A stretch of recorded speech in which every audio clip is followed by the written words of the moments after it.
Tarcísio. Seu? Camila. Como é que era a situação de vocês antes de chegarem na Universal?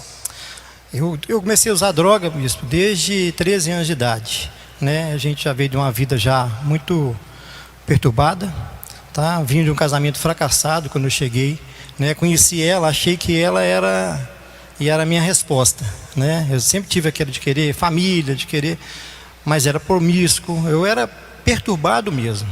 Eu comecei eu abusava dela, né? Quando eu chegava em casa. Ele abusou mesmo de mim várias vezes, né? Ele não me batia, mas eu batia nele. Perdi tudo. Com isso eu fui morar de favor no quartinho, no fundo da casa do meu avô. Eu tinha, onde que eu morava, eu fiquei devendo mais 10 meses de aluguéis, eu devia Telemig, na época Telemig, eu devia água, fazia gato da frente da água, eu fiquei quebrado, eu não tinha saída. O que ela fez? Ela veio sacrificar. Ela chegou na época da Fogueira Santa e fez um propósito de vender bombom na praça, tá? E quando ela começou a fazer isso, eu deixava ela na praça, porque eu tinha perdido tudo. Eu vendia tudo que eu tinha, tudo era droga. Eu era, igual a gente fala, os pedretes, né? A gente vê esse menino que usa crack, eu era aquilo, né?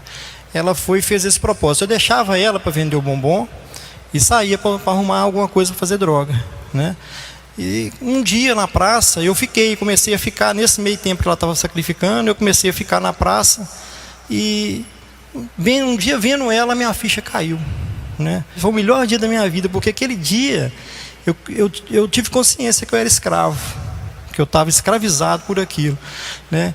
E comecei a prestar mais atenção, né? Eu cheguei, era uma fogueira santa, ela sacrificou. Nesse sacrifício eu já comecei a frequentar a igreja, comecei a buscar, e veio uma fogueira santa do Monte Sinai. Eu comecei a entender e ver o espírito dos pastores, o espírito dos obreiros. Eu falei, poxa, eu quero ser aquilo ali, eu quero ser aquilo, porque eu era vai e vem, eu não tinha, eu quero. E eu passei num altar, eu subi no altar de um lado com o meu sacrifício, e eu desci do outro com uma outra pessoa.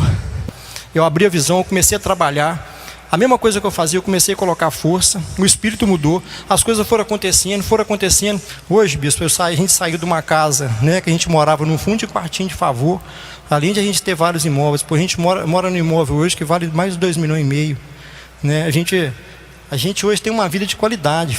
Isso aí, a gente está falando assim, coisa material, é o de menos, porque aquele fogo que saiu do altar, hoje a minha família, a minha casa é abençoada, o meu casamento é abençoado, né? Essa foto que nós estamos vendo aí. Então, essa é a nossa casa, né? Então, olha, para quem saiu de um quartinho, bispo, hoje a gente mora numa casa que glorifica a Deus.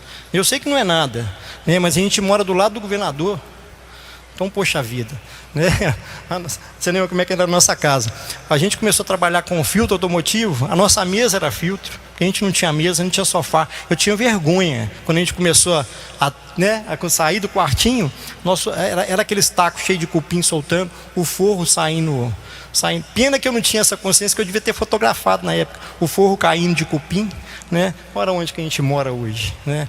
Aí a empresa? A gente tem 3 empresas, eu sou representante, tenho uma loja, montei um escritório de advocacia agora há pouco tempo atrás, que vem crescendo a cada dia. Eu que era um cracudo, né? Eles falam assim, né? Um cracudo. Porque quando eu chegava na igreja, de vez em quando eles me falam lá, poxa, eu ouvi você, eu falava, cara, eu chegava sujo, eles tinham medo de chegar perto de mim, né? Olha para você ver o que Deus tem feito. Então, puxa vida. Parabéns, Deus abençoe.